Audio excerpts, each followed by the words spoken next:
Chapter 16 Dr. Seward's Diary continued.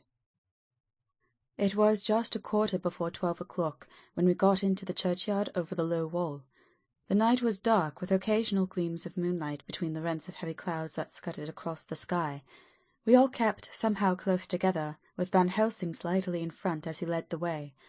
When we had come close to the tomb, I looked well at Arthur, for I feared that the proximity to a place laden with so sorrowful a memory would upset him, but he bore himself well. I took it that the very mystery of the proceeding was in some way a counteractant to his grief. The professor unlocked the door, and seeing a natural hesitation amongst us for various reasons, solved the difficulty by entering first himself. The rest of us followed, and he closed the door. He then lit a dark lantern and pointed to the coffin. Arthur stepped forward hesitatingly. Van Helsing said to me, "You were here yesterday. Was the body of Miss Lucy in the coffin?" It was. The professor turned to the rest, saying, "You here, and yet there is no one who does not believe with me." He took his screwdriver and again took off the lid of the coffin. Arthur looked on, very pale but silent. When the lid was removed, he stepped forward. He evidently did not know that there was a leaden coffin, or at any rate had not thought of it. When he saw the rent in the lead, the blood rushed to his face for an instant, but as quickly fell away again, so that he remained of a ghastly whiteness. He was still silent. Van Helsing forced back the leaden flange, and we all looked in and recoiled. The coffin was empty. For several minutes no one spoke a word. The silence was broken by Quincey Morris. "Professor, I answered for you. Your word is all I want. I wouldn't ask such a thing ordinarily. I wouldn't so dishonour you as to imply a doubt. But this is a mystery that goes beyond any honour or dishonour. Is this your doing? I swear to you by all that I hold sacred that I have not removed nor touched her. What happened was this. 2 nights ago, my friend Seward and I came here, with good purpose, believe me. I opened that coffin, which was then sealed up, and we found it, as now, empty.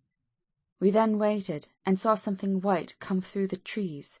The next day we came here in daytime, and she lay there. Did she not, friend John?" "Yes." "That night we were just in time.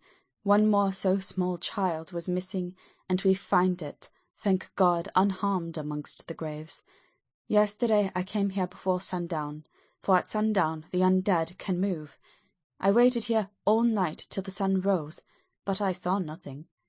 It was most probable that it was because I had laid over the clumps of those doors garlic, which the undead cannot bear, and other things which they shun.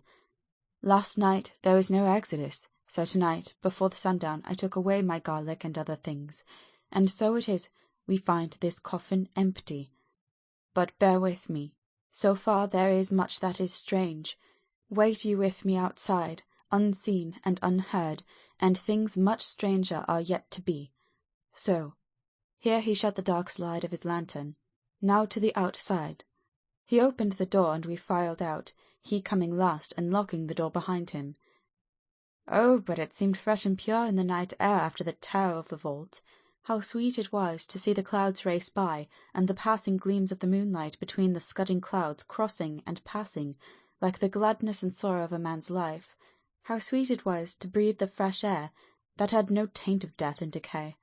How humanizing to see the red lighting of the sky beyond the hill, and to hear far away the muffled roar that marks the life of a great city. Each in his own way was solemn and overcome. Arthur was silent, and was, I could see, striving to grasp the purpose and the inner meaning of the mystery. I was myself tolerably patient, and half inclined again to throw aside doubt and to accept Van Helsing's conclusions. Quincey Morris was phlegmatic in the way of a man who accepts all things, and accepts them in the spirit of cool bravery, with hazard of all he has to stake. Not being able to smoke, he cut himself a good-sized plug of tobacco, and began to chew. As to Van Helsing, he was employed in a definite way.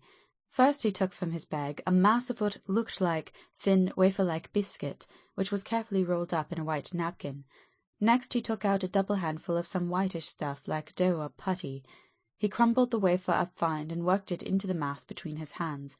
This he then took, and rolling into thin strips began to lay them into crevices between the door and its setting in the tomb. I was somewhat puzzled in this, and being close asked him what it was that he was doing. Arthur and Quincy drew near also, as they too were curious. He answered, "I am closing the tomb so that the undead may not enter." "And is that stuff you have put there going to do it?" asked Quincy. "Great Scott! Is this a game?" "It is." "What is that which you are using?" This time the question was by Arthur. Van Helsing reverently lifted his hat as he answered, "The host. I brought it from Amsterdam. I have an indulgence." It was an answer that appalled the most sceptical of us, and we felt individually that the presence of such earnest purpose as the Professor's, a purpose which could thus use to him most sacred of things, was impossible to distrust. In respectful silence we took the places assigned to us close round the tomb, but hidden from the sight of any one approaching. I pitied the others, especially Arthur. I had myself been apprenticed by my former visits to this watching horror, and yet I, who had up to an hour ago repudiated the proofs, felt my heart sink within me. Never did tombs look so ghastly white, never did cypress or yew or juniper so seem the embodiment of funereal gloom. Never did tree or grass wave or rustle so ominously, never did bough creak so mysteriously, and never did the far-away howling of dogs send such a woeful presage through the night. There was a long spell of silence, a big aching void, and then from the Professor a keen "Sss." He pointed, and far down the avenue of yews we saw a white figure advance, a dim white figure which held something dark at its breast. The figure stopped, and at the moment a ray of moonlight fell upon the masses of driving clouds and showed in startling prominence a dark-haired woman, dressed in the cerements of the grave. We could not see the face, for it was bent down over what we saw to be a fair-haired child. There was a pause, and a sharp little cry, such as a child gives in sleep, or a dog as it lies before the fire and dreams. We were starting forward, but the Professor's warning hand, seen by us as he stood behind a yew tree, kept us back, and then as we looked the white figure moved forwards again. It was now near enough for us to see clearly, and the moonlight still held. My own heart grew cold as ice, and I could hear the gasp of Arthur as we recognized the features of Lucy Westenra. Lucy Westenra, but yet how changed! The sweetness was turned to adamantine, heartless cruelty, and the purity to voluptuous wantonness. Van Helsing stepped out, and, obedient to his gesture, we all advanced too. The four of us ranged in a line before the door of the tomb. Van Helsing raised his lantern and drew the slide. By the concentrated light that fell on Lucy's face, we could see that the lips were crimson with fresh blood, and that the stream had trickled over her chin and stained the purity of her long death-robe. We shuddered with horror. I could see by the tremulous light that even Van Helsing's iron nerve had failed. Arthur was next to me, and if I had not seized his arm and held him up, he would have fallen. When Lucy, I call the thing that was before us Lucy because it bore her shape, saw us, she drew back with an angry snarl, such as a cat gives when taken unawares. Then her eyes ranged over us, Lucy's eyes in form and colour, but Lucy's eyes unclean and full of hell-fire, instead of the pure, gentle orbs we knew. At that moment the remnant of my love passed into hate and loathing. Had she then to be killed, I could have done it with savage delight. As she looked, her eyes blazed with unholy light, and the face became wreathed with a voluptuous smile. Oh God, how it made me shudder to see it!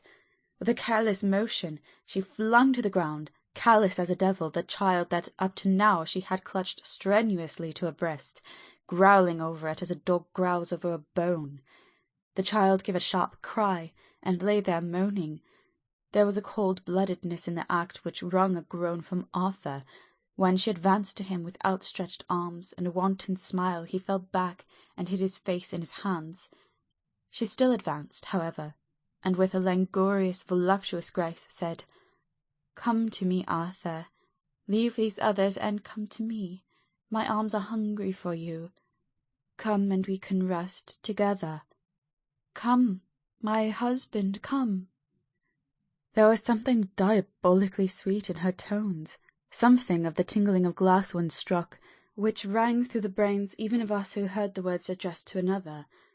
As for Arthur, he seemed under a spell. Moving his hands from his face, he opened wide his arms. She was leaping for them when Van Helsing sprang forward and held between them his little golden crucifix. She recoiled from it, and, with a sudden distorted face full of rage, dashed past him as if to enter the tomb.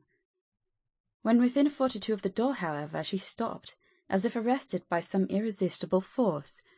Then she turned, and her face was shown in the clear burst of moonlight and by the lamp, which had now no quiver from Van Helsing's iron nerves. Never did I see such baffled malice on a face, and never, I trust, shall ever be seen again by mortal eyes. The beautiful colour became livid. The eyes seemed to throw out sparks of hell-fire.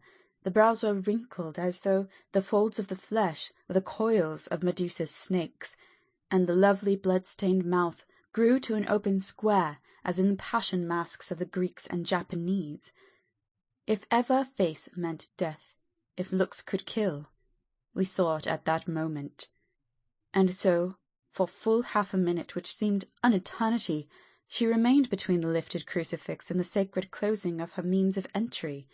Van Helsing broke the silence by asking Arthur, "Answer me, O my friend, am I to proceed in my work?" Arthur threw himself on his knees and hid his face in his hands as he answered, "Do as you will, friend, do as you will. There can be no horror like this ever any more." And he groaned in spirit. Quincy and I simultaneously moved towards him and took his arms. We could hear the click of the closing lantern as Van Helsing held it down. Coming close to the tomb, he began to remove from the chinks some of the sacred emblem which he had placed there. We all looked on in horrified amazement as we saw, when he stood back, the woman with a corporeal body as real as that moment as our own, pass in through the interstice where scarce a knife-blade could have gone. We all felt a glad sense of relief when we saw the professor calmly restoring the strings of putty to the edges of the door. When this was done, he lifted the child and said, "Come now, my friends, we can do no more till tomorrow. There is a funeral at noon, so here we shall all come before long after that.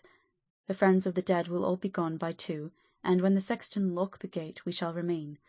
Then there is more to do, but not like this of tonight. As for this little one, he is not much harm, and by tomorrow night he shall be well. We shall leave him where the police will find him, as on the other night, and then to home." Coming close to Arthur, he said, "My friend Arthur, you have had a sore trial, but after, when you look back, you will see how it was necessary. You are now in the bitter waters, my child.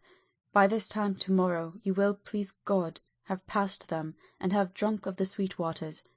So do not mourn overmuch. Till then, I shall not ask you to forgive me." Arthur and Quincy came home with me, and we tried to cheer each other on the way. We had left the child in safety, and we were tired, so we all slept with more or less reality of sleep. 29 September, night. A little before 12 o'clock, we 3, Arthur, Quincy Morris, and myself, called for the professor. It was odd to notice that by common consent we had all put on black clothes. Of course Arthur wore black, for he was in deep mourning, but the rest of us wore it by instinct. We got to the churchyard by 1:30, and strolled about, keeping out of official observation, so that when the gravediggers had completed the task, and the sexton, under the belief that everyone had gone, had locked the gate, we had the place all to ourselves. Van Helsing, instead of his little black bag, had with him a long leather one, something like a cricketing bag. It was manifestly of fair weight. When we were alone, and had heard the last of the footsteps die out up the road, we silently, as if by ordered intention, followed the professor to the tomb. He unlocked the door, and we entered, closing it behind us. Then he took from his bag the lantern, which he lit, and also 2 wax candles, which, when lighted, he stuck by melting their own ends on other coffins, so that they might give light sufficient to work by. When he again lifted the lid off Lucy's coffin, we all looked, Arthur trembling like an aspen, and saw that the body lay there in all its death beauty. But there was no love in my own heart, nothing but a loathing for the foul thing which had taken Lucy's shape without her soul. I could see even Arthur's face grow hard as he looked. Presently he said to Van Helsing, "Is this really Lucy's body, or only a demon in her shape?" "It is her body, and yet not it. But wait a while, and you will see her as she was, and is." She seemed like a nightmare of Lucy as she lay there, the pointed teeth, the blood-stained voluptuous mouth, which made one shudder to see, the whole carnal and unspiritual appearance seeming like a devilish mockery of Lucy's sweet purity. Van Helsing, with his usual methodicalness, began taking the various contents from his bag and placing them ready for use. First he took out a soldering iron and some plumbing solder, and then a small oil lamp, which gave out, when lit in a corner of the tomb, gas which burned at a fierce heat with a blue flame. Then his operating knives, which he placed to hand, and last a round wooden stake, some 2½ or 3 inches thick, and about 3 feet long. One end of it was hardened by charring in the fire, and was sharpened to a fine point. With this stake came a heavy hammer, such as in households is used in the coal cellar for breaking the lumps. To me, a doctor's preparations for work of any kind are stimulating and bracing, but the effect of these things on both Arthur and Quincy was to cause them a sort of consternation. They both, however, kept their courage, and remained silent and quiet. When all was ready, Van Helsing said, "Before we do anything, let me tell you this. It is out of the law and experience of the ancients and all those who have studied the powers of the undead. When they become such, there comes with the change the curse of immortality. They cannot die, but must go on age after age, adding new victims and multiplying the evils of the world. For all that die from the preying of the undead becomes themselves undead, and prey on their kind. And so the circle goes on ever widening, like as the ripples from a stone thrown in the water. Friend Arthur, if you had met that kiss which you know of before poor Lucy died, or again last night when you opened your arms to her, you would in time, when you had died, have become Nosferatu, as they call it in Eastern Europe, and would all the time make more of those undeads that so have filled us with horror. The career of this so unhappy dear lady is but just begun. Those children whose blood she suck are not as yet so much the worse, but if she live on, undead, more and more they lose their blood, and by her power over them they come to her, and so she draw their blood with that so wicked mouth. But if she die in truth, then all cease. The tiny wounds of the throats disappear, and they go back to their place, unknowing ever of what has been. But if the most blessed of all, when this now undead be made to rest as true dead, then the soul of the poor lady whom we love shall again be free, instead of working wickedness by night and growing more debased in the assimilating of it by day. She shall take her place with the other angels. So that, my friend, it will be a blessed hand for her that shall strike down the blow that sets her free. To this I am willing, but is there none amongst us who has a better right? Will it be no joy to think of hereafter in the silence of the night, when sleep is not? It was my hand that sent her to the stars. It was the hand of him that loved her best, the hand that, of all she would herself have chosen, had it been to her to choose. Tell me if there be such a one amongst us." We all looked at Arthur. He saw, too, what we all did, the infinite kindness which suggested that his should be the hand which would restore Lucy to us as a holy and not an unholy memory. He stepped forward and said bravely, though his hand trembled and his face was as pale as snow, "My true friend, from the bottom of my broken heart, I thank you. Tell me what I am to do, and I shall not falter." Van Helsing laid a hand on his shoulder and said, "Brave lad, a moment's courage and it is done. This stake must be driven through her. It will be a fearful ordeal, be not deceived in that. But it will be only a short time, and you will then rejoice more than your pain was great, From this grim tomb you will emerge as though you tread on air, but you must not falter when once you have begun. Only think that we, your true friends, are round you, and that we pray for you all the time."